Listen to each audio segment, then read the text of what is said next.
Hola, profe, este es mi video explicando créditos en especie. Le quería hacer una aclaración que tengo acá como para guiarme en qué tema voy.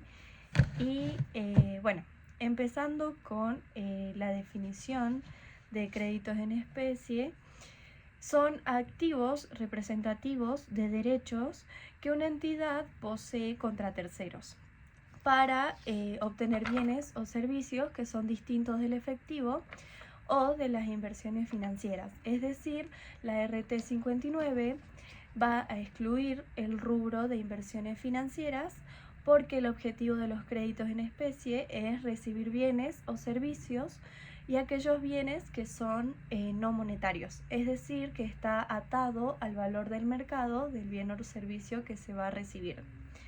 Algunos ejemplos de créditos en especie que establece la RT 59 es los derechos para obtener bienes de cambio, por ejemplo, un anticipo de proveedores de mercaderías que le entregas el 50% para el que el mes que viene te entreguen la mercadería. Los derechos para obtener bienes de uso, por ejemplo, comprar un rodado para el reparto de mercaderías y dar una seña del 30%. La empresa tiene el derecho de exigir el rodado una vez que esté terminado. Comprende también los activos intangibles, por ejemplo, contratar una empresa de software para los depósitos y te exigen una seña del 40%. El derecho que te entreguen la licencia de software. Otro ejemplo también son las propiedades de inversión, que son inmuebles que la empresa compra para alquilar a terceros o ganar dinero en el tiempo con esa propiedad de inversión. Por ejemplo, comprar un departamento, pagas las cuotas, el derecho se realiza con la entrega de la llave. Además, la RT 59 excluye de este rubro los instrumentos derivados y coberturas. Aclara que si el contrato es un derivado financiero, como por ejemplo un futuro que sea en dólar y tiene sus propias reglas de medición. Bueno, yo hice unos papelitos de la parte práctica porque, como usted dijo, no es lo mismo decirlo que hacerlo de forma práctica. Así que hice un asiento contable que es, por ejemplo, la empresa le transfiere 5 millones a un proveedor para congelar el precio de un lote de mercadería que nos va a entregar el mes que viene. Al ser mercadería es un bien de cambio, entonces se registra el día que se pone el dinero para ese bien de cambio y hacemos anticipos de proveedores, que es positivo, a caja banco. Y el momento de la entrega, es decir, cuando el proveedor nos entrega esa mercadería el mes que viene, hacemos mercaderías positivos a anticipos a proveedores negativos. Bien, ahora voy a pasar a explicar lo que sería el reconocimiento. Respecto al reconocimiento, el párrafo 271 establece las condiciones para registrar un crédito en especie en el balance. Primero, debe cumplir con los requisitos básicos de cualquier activo, como que la empresa controle el beneficio económico que provenga de un hecho ya ocurrido, entre otros. Y segundo, además de cumplir con la definición de créditos en especie, que el derecho consista estrictamente en recibir bienes o servicios de terceros. El siguiente párrafo, que es el 272, básicamente nos dice que si el derecho nació de una relación con un cliente o tercero, hay que usar las mismas reglas de registro que se utiliza para los créditos en moneda. La norma hace esto para no repetir las mismas instrucciones dos veces. Por ejemplo, aquellas operaciones de la empresa que generan derechos a recibir bienes o servicios que nacen de situaciones comerciales típicas, como pueden ser las cuentas a cobrar a clientes, derechos a facturar a clientes, otros créditos y los derechos de reembolso. Bueno, acá hice un ejemplo que sería, por ejemplo, una empresa presta un servicio de consultoría a un cliente por 3 millones y puede ser que por cuestiones administrativas no se haya emitido la factura. Entonces tenemos derechos a facturar a clientes, a ingresos por servicio. Y una vez cuando se entrega la factura, se da de baja esta cuenta, lo que llamamos nosotros baja en cuentas, con el rubro deudores por venta. Bien, ahora vamos a pasar a lo que es la medición inicial. Bien, la medición inicial nos dice que se medirá inicialmente los derechos a recibir bienes o servicios y tenemos dos situaciones. La primera situación es cuando se originen en un anticipo parcial o total de efectivo o equivalentes de efectivo. Y esto se define como las sumas entregadas. Por ejemplo, transferir dinero a un proveedor para asegurar una compra. Y la segunda situación es cuando se paga entregando otros bienes que se denomina como trueques o canjes y se dividen según su origen. Primero, si no proceden de ingresos por actividades ordinarias, es decir, no forma parte de lo que la empresa vende todos los días, estos trueques o canjes se miden a valor corriente de los bienes que se entregan. Y por otro lado, si proceden de ingresos por actividades ordinarias, las operaciones de cambio se van a medir a valor razonable de los bienes o servicios que son recibidos y se va a ajustar por cualquier diferencia en efectivo. Bien, en medición inicial también hice un ejemplo que supongamos que la empresa entrega un tractor usado bien de uso y a cambio recibe, por ejemplo, toneladas de maíz. Eso es muy común en las empresas agropecuarias, ya que hacen este trueque o canje. El asiento este asiento se va a medir a valores corrientes y tenemos créditos en especie en canje, porque aclaramos que fue un canje o trueque, a rodados o también puede ser las maquinarias. Bien, ahora vamos a pasar a lo que es la medición posterior. La RT59 establece que a la fecha de los estados contables, es decir, al cierre del ejercicio, una entidad medirá los derechos a recibir bienes o servicios por el importe de reconocimiento inicial. ¿Qué significa esto? Que se mantiene el valor histórico, no se calculan a valores corrientes de mercado ni se le aplica tasas de interés financieras para medirlas al cierre. Sin embargo, en contextos inflacionarios como Argentina, los créditos en especie son considerados no monetarios. Por lo tanto, al cierre del balance se deben reexpresar y ese valor inicial por la inflación, como aprendimos en los modelos contables. Bien, conectando con los siguientes párrafos, se mantendrá el valor inicial siempre y cuando el deudor no tenga problemas para cumplir, que lo vamos a ver en lo que sería la comparación con el valor recuperable. Bueno, de medición posterior tengo esto, hice algunos cálculos matemáticos, tenemos el valor de origen, el valor reexpresado al cierre, que bueno, este es un coeficiente inventado, sería 1,30, y el ajuste que vamos a registrar lo mandamos a RECPAM, es decir, hacemos anticipos a proveedores a RECPAM. Bien, ahora vamos a seguir con lo que sería comparación con el valor recuperable. Bien, el párrafo 275 establece la regla básica de control de cierre del ejercicio. Al momento que armemos el balance, la empresa está obligada a revisar si existen indicios de que sus créditos en especie perdieron valor. El siguiente párrafo de la comparación con el valor recuperable establece cuáles son esos indicios de deterioro que serían como las alertas que tenemos que tener en cuenta para los créditos en especie.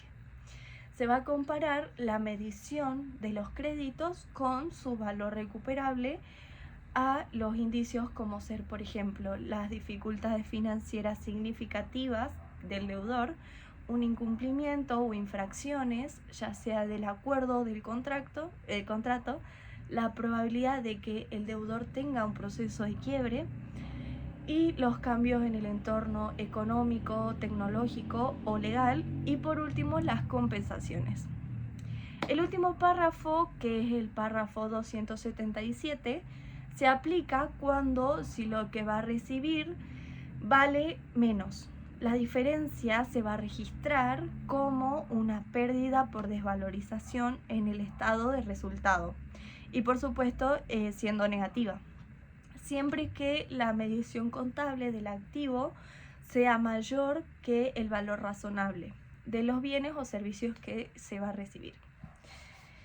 Y por último, la RT menciona que una entidad podrá revertir estas pérdidas por desvalorización que son reconocidas en el periodo anterior, pero solo si se incrementó el valor recuperable con posterioridad.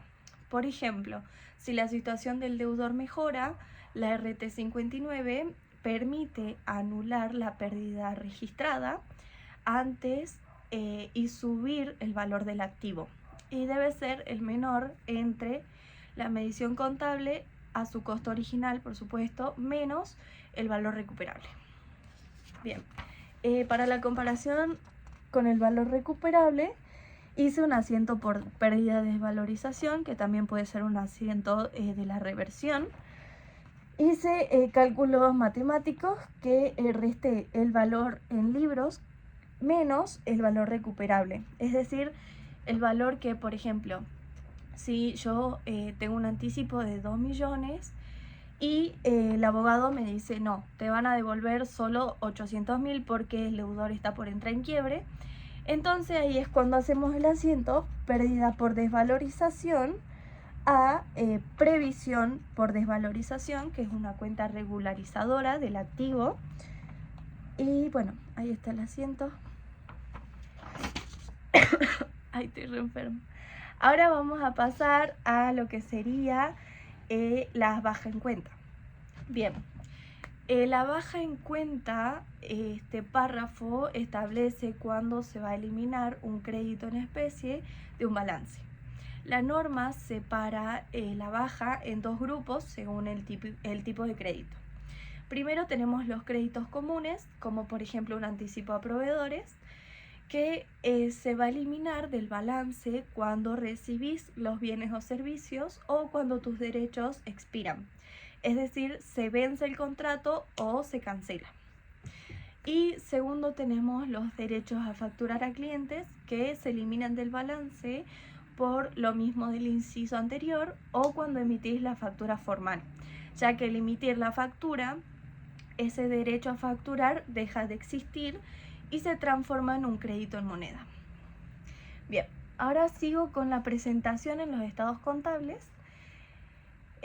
Sobre la presentación de los estados contables tenemos dos situaciones. Primero, el estado de situación patrimonial, que se debe distinguir los créditos en especie entre activo corriente, es decir, si recibís ese bien dentro de los próximos 12 meses, y no corriente si va a demorar más de un año.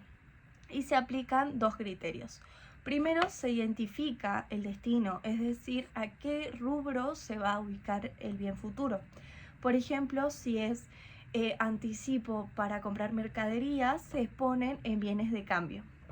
Y si puse plata para un camión, va adentro de bienes de uso, porque por ejemplo lo podemos usar para un reparto de mercaderías. Y lo mismo se aplica para los intangibles y las propiedades de inversión.